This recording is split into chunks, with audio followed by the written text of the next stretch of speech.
Welcome to For the Culture podcast. You have Rose, Christina, and Max, and today we have Ariel, Elizabeth. How you doing today? And tell us about yourself. Good. I'm doing good. Happy Monday. About myself, I'm 19. I am an aspiring entrepreneur. I live in Florida. I'm from here, but I'm from the Bahamas as well. So tell us about your life travels, because you've been to different places, you were telling me. Yeah, so I was born here. I was born in Aventura, and I lived here until about 8th grade. I went to Westminster Christian Academy in Fort Lauderdale until 5th grade, and then I went to Deerfield Middle until 8th grade, and then after that I moved to the Bahamas. I moved to the Bahamas for 2 years to spend some time with my dad, who lives down there. All my family lives down there except for my mom. And I lived there for 2 years, and then I moved to Charlotte for 2 years, and I graduated high school there last year. And then Charlotte, what was all that? Yeah. Well, when I had moved, I was living with my mom here, so when I had moved to the Bahamas, my mom had took a job in Charlotte. So after my time in the Bahamas was done, I just went back to live with my mom, and she was just in Charlotte. So, yeah. And you telling me you wanted to move again for your business? Yeah, so at the end of the month, I'm moving to Arizona for my business. I'm moving to Tempe, and it's really just like a hub for entrepreneurs, Forex traders, all that good stuff. How'd you get into that? How do you know like where to locate yourself? And So really what happened was I was on Instagram. Sorry. I was on Instagram, and I followed some people who would always post charts, and they were like making money on their phone, and they would always post that stuff. And so I had hit up one of them. His name was Emery. His name is Mr. Banks on Instagram, if y'all want to look him up. Mr. Banks. Mr. Banks on Instagram. And I had hit him up, and I was like, yo, like, what do you do? And he had told me, like, I trade on the Forex market. He had given me all the information about it, and I was like, okay, I'm interested. I really want to do it. The thing about him is he's really, really busy, because he just got a lot going on. So he had this friend who he always used to tag on Instagram, whose name was Champ. So I ended up, and Champ seems a little more low key than him, because Emery has like 30,000 followers on Instagram. So I had hit up Champ, and I had asked Champ, hey, can you mentor me? I want to do this. So that's how I got into that. So what exactly is it like? What is the foreign exchange market? How do you do it? Okay, so I trade Forex, which is the foreign exchange market. So the foreign exchange market is basically you're trading different currencies for one another. So say you live in Europe and you're going on a trip to the United States. So you need to trade your euros for US dollars. But when you go to the United States, you end up not spending any money. And when you come back to Europe, the exchange rate had changed. So now when you say you had $200, you change that for, let's see, 150 US dollars, you come back, the exchange rate's different. So now you get 250 euros back for your money. So it's kind of the same thing, except you're not actually traveling, you're just doing it on your phone. So you're basically predicting whether the strength of a certain country's currency is going to go up relative to another country's currency. So basically, Champ taught me how to learn how to do that. And at first, because a lot of people think you either have to have a lot of money to do it, or you have to be really good at math. Don't got a lot of money, and I hate math. So he basically taught me that it's just about learning how to do it and being consistent with learning, and it doesn't take a lot of money. So that's how I got into that. So in one word, how would you describe your life as an entrepreneur? Stressful or / tiring. And why? Because it's just always a lot going on. Because now I'm in the process. I'm in the process of when I moved to Arizona. I'm about to quit my job here, move to Arizona and be a full-time entrepreneur. So it's like I have to take that leap of faith, be able to do that, and trust myself to be able to do that. And also, you just always have a lot going on, because it's like I trade Forex, I teach people how to trade Forex, and then I'm coming out with my own company, so I have to deal with that on top of just the regular life stuff, being a 19-year-old, having a boyfriend, having hormones, all of that good stuff. Your boyfriend moving with you too? Yeah, he's moving with me too. How he feels about that? Well, he was always moving to Arizona, because he lives in Atlanta right now. He was always moving to Arizona, And basically we just came together and decided that it would be a good time because there's nothing really holding me here right now. Like I'm not in school here or anything. So it would just be a good time to make that move and make that leap of faith, because if not now, then when, you know. Okay. So is it like day trading, or is it just like, are you making a profit like, is it a day type of thing? Or are you waiting So for a you know while? how the stock market is 9 to 5. Yeah. So the Forex market is open 24/7. It closes at, I believe, 5 o'clock, 6 o'clock on Fridays, and opens back up at 4 o'clock on Sundays. But between that time, except for the weekend, the market is always open. Now, there are different types of traders. You have scalpers, which are they'll go in a trade and they'll only be in the trade for 20 minutes to an hour. Then you have like day traders who will go in a trade, they'll be in a trade from 4 hours to a day, maybe 2 days. And then you have more long-term traders. I'm more of a day trader. I'll be in my trade for like 2 hours to 6 hours. And it just depends on the type of person you are, the type of risk you want to take. And then just because some people, they don't want to be on the charts all day. Or some people don't trust their analysis enough to put a trade in and then let it ride out. Because some people will put a trade in and then they'll see it go into the negatives and be like, nah, I gotta get out of it. So it takes a lot of, you have to trust yourself to be able to do it, because if you're always jumping out of trades, you're never gonna see that really big profit. So funny you brought that up, because I was doing research and they're pretty much saying that, you know what a cycle of doom is, right? Mm-hmm. You never want to do that, pretty much. And that's pretty much like going in and out. It's like you keep going in a circle, You got a strategy, you make some money, and then you start losing money. It's like a win and loss thing. And when you lose money, pretty much want to change the strategy up and stuff like that. Yeah, you're gonna want to change it. When you're losing money, you're gonna want to change your strategy up. You're gonna want to not do it anymore. All that stuff. It's kind of like Forex trading is kind of like life. Like you can't be jumping in and out of things when stuff doesn't work out. You gotta trust yourself, trust your analysis, trust you what like in life, trust what you want to do in life, and keep it moving, because it's gonna work out eventually. And with teaching people how to trade Forex, that's why I'm really selective with the people who I choose to teach to, because a lot of them will get into it for a month and then they'll see that they're losing money, or they'll start trading too quickly without even learning everything that they need to learn. And as soon as they lose their money, they're like, nah, I don't want to do this anymore. How long did it take to learn? Like, or really get it down? For me, it took about 3 weeks, and then it took about 2 months to actually start seeing consistent profit. Because I was seeing profit, but then I had losses. Profit, losses, and it took about 2 months for me to start seeing consistent profits. But a lot of people don't want to wait that long. They see you're making money on your phone and be like, okay, I want to do that now. They want that quick buck. Yeah, and it's not that. It takes, and for a lot of people, it takes years to start making, because I follow people, and I know people that make $5,000, $10,000 a day on the chart, and I'm nowhere near that. I make like maybe $150 to $200 a day on the chart. And then also have days where I don't make any money, I lose money. So where do you get your homework from, and where do you get the analysis to, like, certain days, do whatever you gotta do? Well, it's only, she go off of one analysis, really. You're not supposed to switch it up. That's the cycle. Yeah, like on Sundays, I'll sit down and I'll mark up my charts, meaning I'll look at like what trend lines are going on, what do I think I want to buy this week, what do I think I want to sell this week, and then keep it moving from there. On Mondays, I don't trade on Mondays or Fridays because the market is very volatile, but on Mondays, I'll look and I'll see which of my pairs, meaning currency pairs, which of them are moving how I said they would move when I marked it up. And if they're moving how I said they would move, that's when I'll make my decision, okay, yeah, I want to get in this trade, or no, I don't want to get in this trade. And then after a while, there'll be like 1 or 2 currency pairs that you only trade. Currency pairs meaning the US dollar versus the Canadian dollar, or the US dollar versus the Japanese yen, or the British euro versus, like, there are a whole bunch of different currency pairs. And the best traders focus on 1 or 2 pairs because they'll understand how that pair moves, if that makes sense.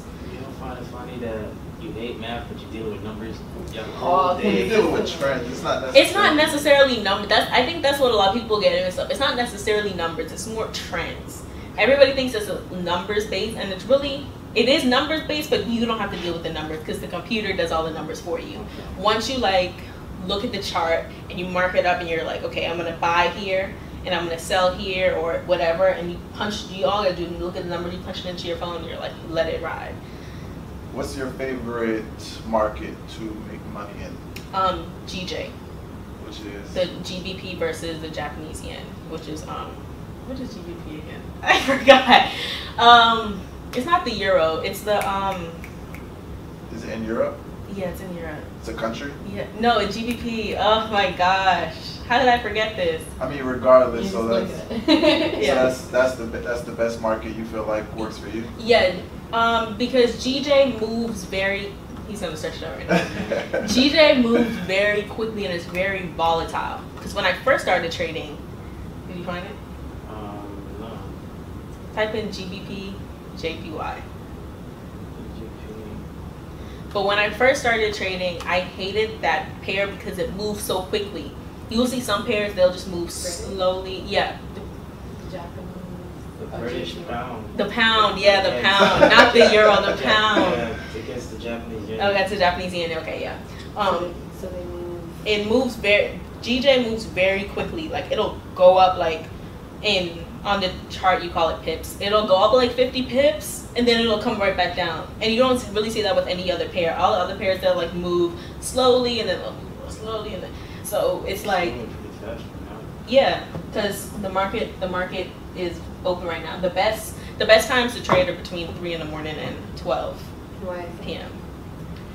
It's just because of the different markets that are open. The London market opens at, the best time to trade is when the overlap between London session and New York session, because there are 4 sessions: Sydney, Tokyo, London, New York. New York is our 9 to 5. London session opens 3 o'clock our time, and it closes at 12 o'clock our time. So the best time to trade is between like 8 in the morning and 12, because that's when the 2 sessions overlap. Because why would you want to trade when that country isn't banking? Yeah. You know, yeah. So that's why a lot of times you see Forex traders, they'll be up at 4 o'clock in the morning, and you'll be like, no, this person's bullshitting or something. So you gotta know your time zones too. Yeah, you gotta know your time zones, because if I'm trading, why would I trade the British pair when the British market isn't open? Then nothing's gonna be happening, you know. So let me ask you, how hard is it to have a long distance relationship, especially when you guys have been working as much as at work? Oh my goodness. It's really just all about communication. The only time where me and my boyfriend run into problems is where we're not communicating with each other about what we're doing. Because a lot of times, I wouldn't say that I'm insecure, but I just like to know what's going on. And when I don't like to know what's going on, when I'm like out of the loop, it makes me like feel away. So that's the only thing. And it's the same thing with him. Like, if I'm not texting, letting him know what's going on, then he'll be like, you know, what's up? It's all about communication in any relationship. But long distance, it's not that hard because he's always busy and I'm always busy. So we usually just talk in the mornings and at nights. And we just encourage each other. And honestly, I feel like having a long distance relationship in the beginning is good because it takes the focus away from like sex. Like, I can't have sex with you, so now I gotta talk to you about what's on your mind and your feelings and stuff. Yeah, like you gotta really talk to somebody, and you really gotta put that effort in. Like, it's not just about, okay, you know, going out to dinner and dates and stuff like that. It's more about getting to know you, getting to know how you feel. And it's like after you pass that like 3-4 month mark, now you're like, okay, yeah, are we really doing this or what's up? How long have you been dating? Like 6 months. 6 months. And Yeah. how you met? He's the one who taught me how to trade Forex. Remember when I told you that Emery was always tagging somebody and I hit him up? That's Champ. I had hit him up and he had mentored me, and then we ended up dating. So. Who inspires you? I follow a lot of lady bosses on my Instagram, and they really inspire me. If I could pick one, you know, like one person. Yeah. Okay, so there's this female entrepreneur. Her name is Dana Chanel. She's a creator of Sprinkle of Jesus. Oh, Yeah. Wow. I didn't know she was good. Yeah, she's the creator of Sprinkle of Jesus. She also has this online hair care place called the Curl Bible, and they sell stuff for curly hair girls. And she is married, and her husband has his own stuff going on, and they work together, and they live together, and they prime other entrepreneurs. And she's probably my favorite because she's Christian, but she's just so real. Like, she's not a fake Christian. She's not all godly and spirit. Like, she's godly and spiritual, but not like you know, she don't have that image to uphold. Yeah, she's really real about everything that she does. She doesn't like, she drives a Maserati, but she's like, oh, I drive a Maserati because I like cars. You'll see her and she'll be at work wearing like baggy pants and a shirt, and she just really inspires me a lot because she didn't go to college, and well, she dropped out like in her first semester, and she's like 22 or 23, and she's already made over $1 million with her companies. So she really inspires me a lot. I'm actually going to one of her workshops in Atlanta it's like November 17th or something like that. Okay, that's dope. She's very down to earth. Yeah, very humble. What about the gold brand? Can you tell us about that and how you got started with the name? So the Gold brand is something, it is a clothing store that I'm coming out with, an online clothing boutique that I'm coming out with. I'm hoping to launch it by like October 15th. And that is just something I always told, well, not I always told, but with my boyfriend, I was telling him like I want to do something other than Forex. I want to take my Forex money and invest it into something else, because that's always the plan, to take your money and to invest it into other realms where you can make more money. And I just didn't know what I wanted to do. So one day I was just searching like wholesalers online, and I saw this wholesaler that was selling these clothes that this other female entrepreneur that I follow, her store, and I'm like, this girl is marking up her stuff 300%. Like, this is crazy. I'm like, so this is how much money you can make off of e-commerce? Because it was crazy, because she was really marking up her stuff 300%. But it's not that she was marking it up 300%. It's that everybody does that. Yeah, and you saw the principle behind it. Yeah. Like, wow. So I told Champ, I was like, I think this is something I might want to do. So then I did more research on it, and then the next day I was at work, and I was just thinking about a name, and the Gold brand just came to me. I don't know why, but it just came to me, and then I just went with it. I copyrighted the name. I got like my tax, all that stuff, tax ID, all that stuff, and then I just went with it. So now I'm getting my website put together, and hopefully I'll launch that by October 15th. But that's like the next venture that I'm going into, and I'm really excited about that because that's something that's like all mine, that I can really like curate and give to the world. So I'm excited about it. What kind of clothes would you trend out? I'm leaning to more just trendy clothes, like anything I would wear. Just trendy clothes, like cute little like shirts and dresses and accessories and stuff. I'm hoping to do like a custom line in the future, but I just want to get it going first before I get into that. So do you want to start with female clothes and then lean into male clothes, or unisex, or? Yeah, I'm planning on starting with like female clothes and accessories and all that stuff, and then with my line, I'm planning for that to be unisex. So that's awesome. We got the next fashion over here, guys. What? So like, as far as creating it and designing it, is that something you like to do, design clothes, or are you gonna have somebody help you design clothes? With that, most of the clothes are gonna be they're gonna be wholesale. I'm not gonna design the clothes, but with the custom line, I just have a really like vivid vision of the line that I want to have and what I want it to represent. I just want it to be a line for entrepreneurs or aspiring entrepreneurs, and I have like a lot of I wouldn't say like quotes and stuff that I really just want to embody, like put on a t-shirt and have males or females wear. Okay, that's dope. But I don't want to say anything more about it. Somebody's gonna steal my idea. So I was speaking to you, you telling me how you used to work with Brittany. Yeah. And you was telling me how she kind of made you boss up. Yeah, so I used to work with Brittany Sierra. You guys had her here. I love her so much. She was probably the first like taste I got of entrepreneurship, because she had done my hair before, and I was friends with one of her friends, and we were at her house for that friend's birthday, and she was just talking about how she needed an assistant, and this was when I had first moved down here in January, and I was like, well, I could be your assistant. So I'm not the assistant that stole something. No, but I was like, I could be your assistant, and then like we were around each other that whole weekend, and then I remember after that weekend she had told me, and we were just like partying and stuff, went to rooftop, all of that stuff, and she had told me afterwards, she was like, I was watching you this whole weekend to watch how you carry yourself, and she was like, I really like how you carry yourself, so we're gonna try this out. And so I ended up being her assistant, And the thing about her, what made me like boss up, as you could say, she loves her customers. Like, her customers are everything to her. It's never about her. It's always about her customers. How can we make them feel more comfortable? How can we do better for them? And that's what I loved about her. And when things didn't go right, she would chew me out. And I had never been in a position where like my boss would we would be sitting in the car and she'd be like, no, this needs to be done and this needs to be done and this was not right and da, da, da, da. And I knew that it wasn't personal, and I had to learn how to stop taking things so personal. It taught me how to stop taking things so personal and just get things done.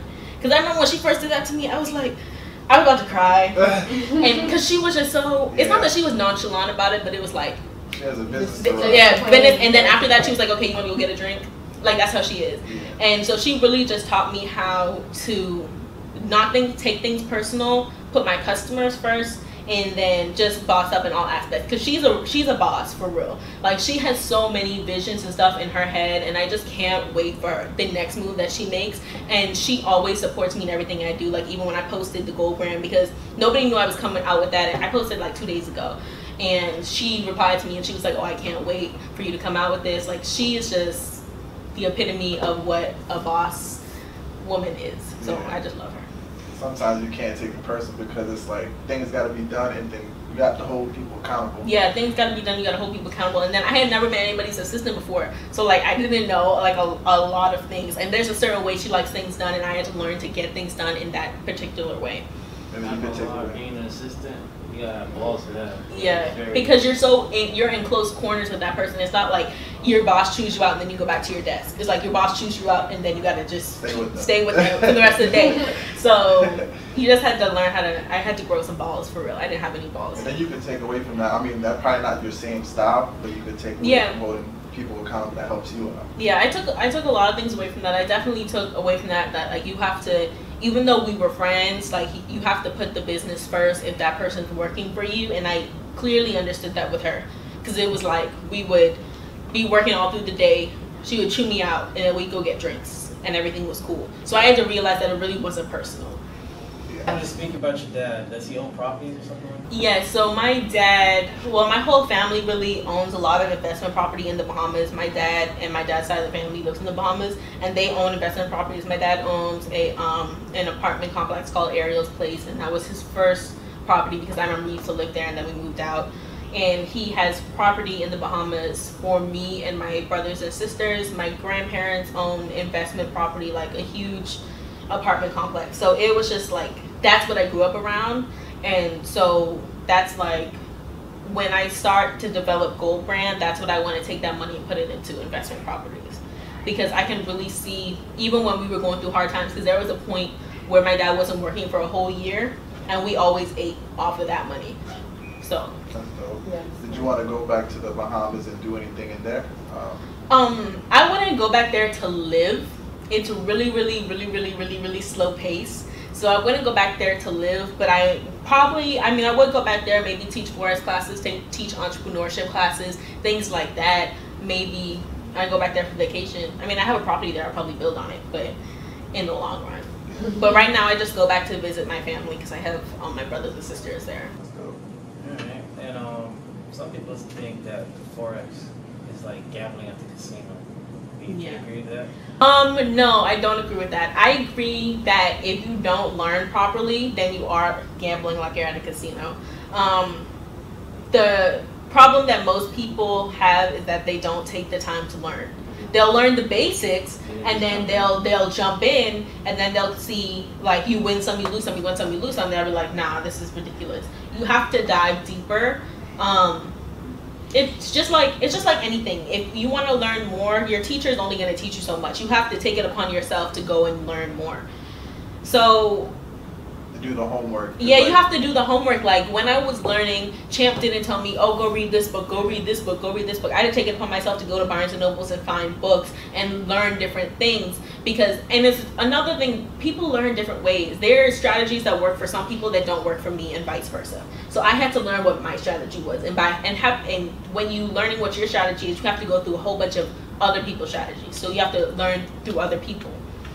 And did you want to get into different markets like the stock market or different trends? The only other market that I'm planning to get into is crypto. Crypto market. Because the company that I'm with, iMarkets Live, it's the company that taught me how to trade. They have cryptocurrency education as well. I just haven't had the time to get into it because it's a lot more. It's a lot more stuff going on than the forex market, and cryptocurrency is very volatile, meaning that it moves very quickly. There's a lot of stuff going on. So it's hard to predict. Yeah, it's hard to predict. Sounds like you gotta be active too. Yeah, you have to be. I don't think you can day trade that too. Yeah, crypto, usually people who trade forex, they'll trade crypto on the weekends because the forex market isn't open. So I'll probably get into that when I move to Tempe and I'm around other cryptocurrency traders. So that's more something that you gotta like hear and learn from somebody, not on the computer. Yeah, that's true. I try to get into that market, but it's just like I'll put money away just in case like it becomes like the real currency. But as far as trying to make money off of it, it's almost impossible. Yeah, the cryptocurrency, like Bitcoin right now, I was reading an article, and Bitcoin right now has gone down like 30% in the last year. But the cryptocurrency market is different from like investing in Bitcoin is different from trading on the cryptocurrency market. It's just cryptocurrency is more like you're trading on whether like a certain crypto is gonna go up or down, not necessarily Bitcoin because there are so many other ones. Yeah. So. All right, and I know I heard you say something about that you don't need a lot of money to start the forex thing, and I was some research and this one guy was saying that the more money you put in, the better it is, because sometimes like you put like $500, the brokerage or whatever will match you, because some people don't really stay in it. Once they lose, they. You mean like leverage? Yeah. Leverage. So with forex, it's like you have to pay like $220 for the education. That's teaching. When you're actually going in, you can go in with as little as $20. So with the leverage, it's like you choose what your leverage is with your broker. You can do 1 to 100, 1 to 500, 1 to 1,000. My leverage, I trade on 1 to 1,000 leverage, and that's basically it's kind of hard to explain, but it's basically saying if you put in $20, it's like 20 times 1,000. That's how much money you're really trading with. So you wouldn't run out of your money so fast. It's always better to go in with more money than as much money as you can, but at the same time you should have been trading on a demo before you went live. And a demo is basically you're trading with fake money on the real market. So you should always be trading on your demo account before you go live, so you know what you're doing. And what do you want to do with the YouTube channel that you do? YouTube, I basically started it because too many people were asking me what is Forex and I didn't feel like explaining it, so I decided to make a video about it. And then everybody's always told me that I should do YouTube. The only thing with me is like consistency, and on YouTube you have to be consistent. Like I was telling you, I was supposed to upload a video this weekend and I was just sick. It's just about consistency, and it's just harder. Everything's harder when you want to, when you see all these YouTubers with like so many subscribers and so many views, and you got here with your little 100, 200 views, and it's like you just have to keep doing it and pushing it, and stay on your grind and know that things are gonna happen instead of just posting one video. Obviously, that one video is not gonna go viral, like unless you're posting like a sex tape or something. Unless you're like doing something stupid. Yeah. I feel like the stuff with substance always stays longer than the trendy stuff. Yeah, that's why I just really wanted to focus my YouTube on vlogs and Forex stuff, and then planning my upcoming move and just showing like the life of an upcoming entrepreneur, aspiring entrepreneur, because hopefully someday I'll be like a millionaire entrepreneur, and I'll look back and be like, this is where I started, guys. And you guys look at my YouTube and see where I started, because everybody has to start somewhere. And unless you're like Kylie Jenner. So what struggles do young black women entrepreneurs go through as far as either building or when you get to the point you want to get to? What are the obstacles you probably have to face? Well, I can talk to you, like one obstacle I have right now is just the college thing, because it's like everybody tells you you're supposed to go to college. Everybody meets me, oh, how old are you? 19. Oh, okay, what are you studying in school? Like, that's just the path, and that was the path that I was supposed to go on. I'm not gonna say I was going to be an entrepreneur. I didn't even want to be an entrepreneur until about 5 months ago. That was the path that I was supposed to be on, and now that I'm not on that path, it's just harder to see. Like, I see all of my friends in college. I'm like, I'm gonna be there. I'm gonna be having fun, but it's like I'm not. I'm on my grind right now. So that's one of the struggles, overcoming. And then just overcoming the fear, because I always have to remind myself, and I do my like daily affirmations every day, and I have to remind myself that if other people can do it, I can do it. There's no reason why I can't. I just have to work. Everybody wants this instantaneous gratification, especially our generation, and that's not how it works. Like, people see Cardi B and they're like, "Oh, Cardi B got famous in a year." Like, no, she didn't, because she been working. Yeah. She been working for so long, but y'all just see the now. Y'all don't see the then. Yeah. I don't think. Well, they got a couple people that blow up, but No, Yeah. like, usually you don't make last one. that long. Yeah, you got people that blow up in a year, but I'm trying to build something that's gonna last. Exactly. Like, it would be so easy for me to just like be an Instagram model, because I got a nice body, I guess. So I could be an Instagram model and show my ass on Instagram and get like 50,000 followers. It's gonna last like 1 or 2 And days. then it's gonna That shit gonna last a while. it's gonna last, But but then it's like, what do you do when you're not pretty no more? Exactly. What do you do when you don't got that? Like, I'm trying to build something that's off of the grind, off of me, not off of how I look or anything like that. Yeah. Brains and beauty, not Yeah. just beauty. Yeah, and like I don't take anything from those people, but it's just always make sure to use that platform that you have to build something that's gonna last, because your face is not gonna last. You know, that's the only thing. I feel like a lot of the girls who are like Instagram famous and stuff, they don't use it enough to their advantage. They're just thinking about the now, about the Chanel purses and the bags and the trips and all that stuff. Fake ass. But they don't think about turning it into. They don't think about investing and turning it into something else. Yeah. That's why, like, if I see like lady bosses who started off, I don't care what you started off as, you invested your money into something that's gonna build wealth and generate wealth and help your kids, then I salute you. But you just on Instagram showing your ass for a couple dollars, then using those dollars to go on the trip, like. Yeah, I think a lot of people, I think Drea, that's her name. Drea, yeah, I love Drea because listen, She's Drea, pretty, but she turned it into. She has men's swim, and then she's starting. She has a nail bar coming out in LA. Like, she's a boss for real, and I salute her for that, because she started off on the show and then she used that platform to build something more. What show she was on again? Basketball wise, Something like that. some reality show, and she was acting crazy. But she don't act like that no more. But I think with the school thing, it's just like, that's some people's lane, not other people's lane. As long as you have a lane, you feel me? Yeah. You're Some working. people go It's to just- school to find it too. Yeah, that too. But it's also just harder for me because I wanted to go to school. Like, some people know the story behind why I didn't, but I just really wanted to go to school, and I like had scholarships and all of that stuff. So it's kind of harder for me to kind of switch my my focus. You with FIU, I think? No, I was supposed to go to George Washington University, and I didn't go. And I was supposed to go to Florida State in January, but I'm not going. Okay.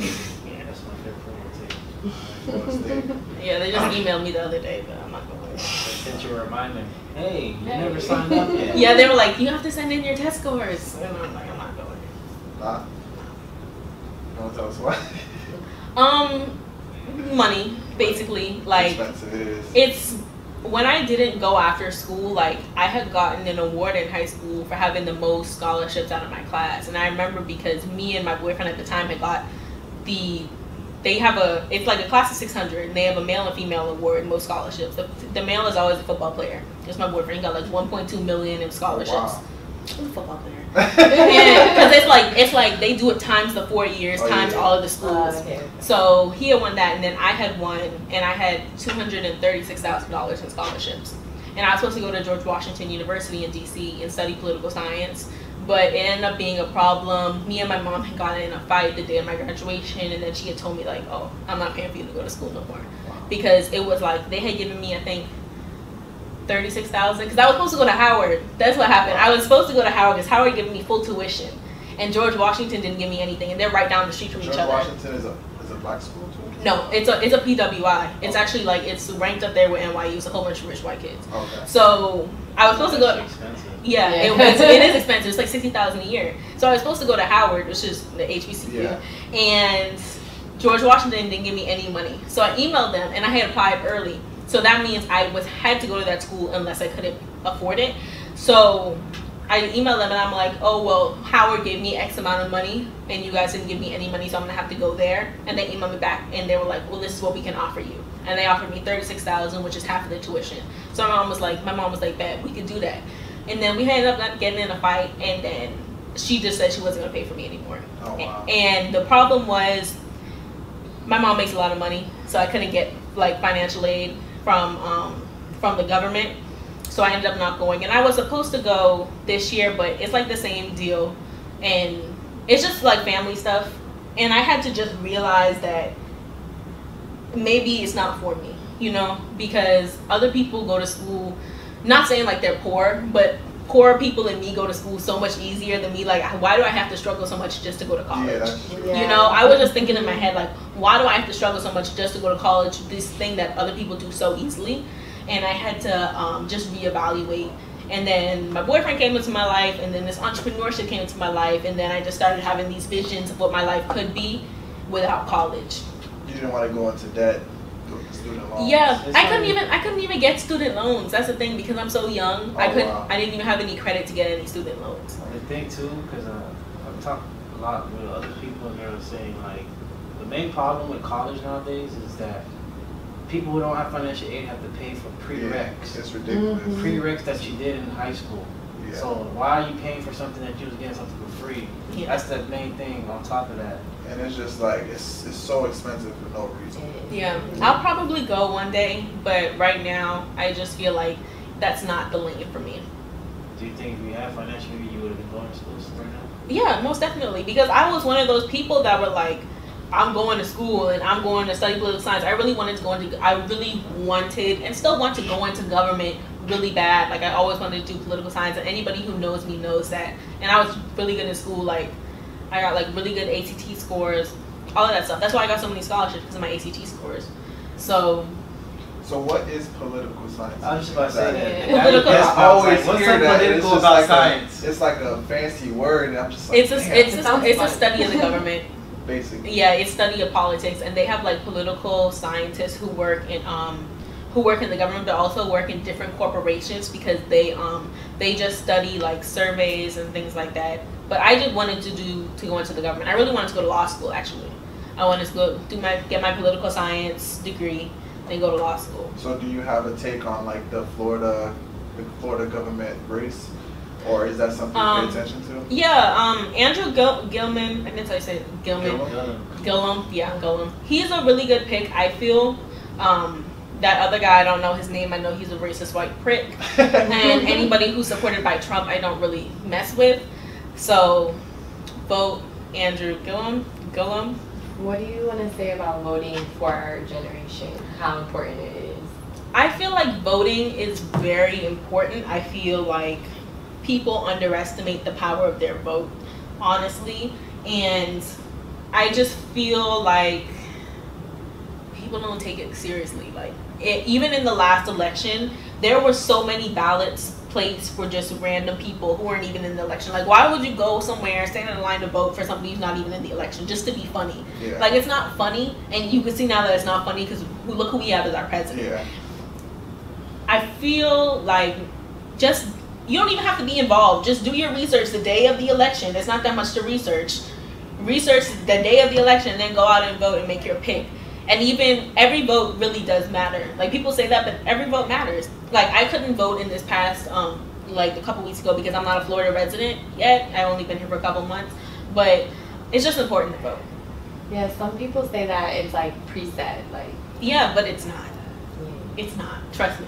Because, listen, I don't know if you guys like read any articles or anything, or if you guys heard about the New York op-ed that came out the other day about Trump. Did y'all hear about that? yeah, I bet it. My phone was doing. There was a New York op-ed, which is an opinion piece that came out in the New York Times, and it was written by somebody who works with Trump, who was a top person in the White House, who said that they understand that, basically it said, we understand that Trump is crazy, we're dealing with him, so don't worry about it. This is somebody, one of Trump's like top people, and they were like, they even thought of inflicting, was it 23rd Amendment or something, and getting him out of the White House, but they were like, impeaching him, but that would do more harm than good. And now, like, the White House is crazy because they don't know who wrote it, and the New York Times knows who wrote it, but they're obviously not going to say it because that is that person's life. And like with something like that, how could you think that something like that was preset when there are people in the White House who are telling you that this man is crazy? That's What's crazy. that girl named Omarosa or something? Omarosa, yeah. almost like, She pretty much went against him too. She got a book and everything else. Yeah. Talking about him. So Got him recorded. it's definitely not preset. I feel like Hillary obviously isn't the best, but come on, she would have been better. Yeah. Well, according to other people, because I'll be around a couple of white folks and stuff, and they be like, she's just as worse because of her husband. They said. I mean, First of all, her and her husband don't got nothing to do with each other. If you think they still sleep in the same bed, you're crazy. No, but they were saying that he wasn't really running. She was running. What do you mean? But she was the one telling him what to do, pretty much, and all these laws that he passed, everything he did. I mean, that's every woman in every relationship. So, you don't think Michelle got something to do with some of the stuff Obama did? But that's their point. Their point is, if she was running the things, so if she comes back into office, it's gonna be the same thing.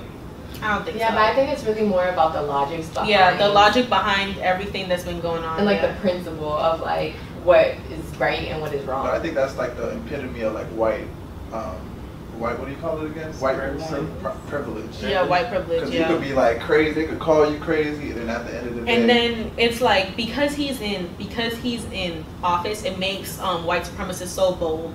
It makes them so bold. They're coming out of the. They come out the woodwork, and it's like. People thought it was gone.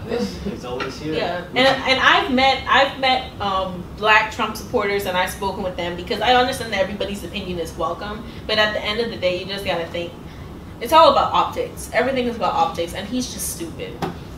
How would you feel about like a woman president? How would that inspire you? Listen, if Michelle would run, and not even Michelle, but any woman, but I just love Michelle. I feel like that would be great because the women be running shit anyway.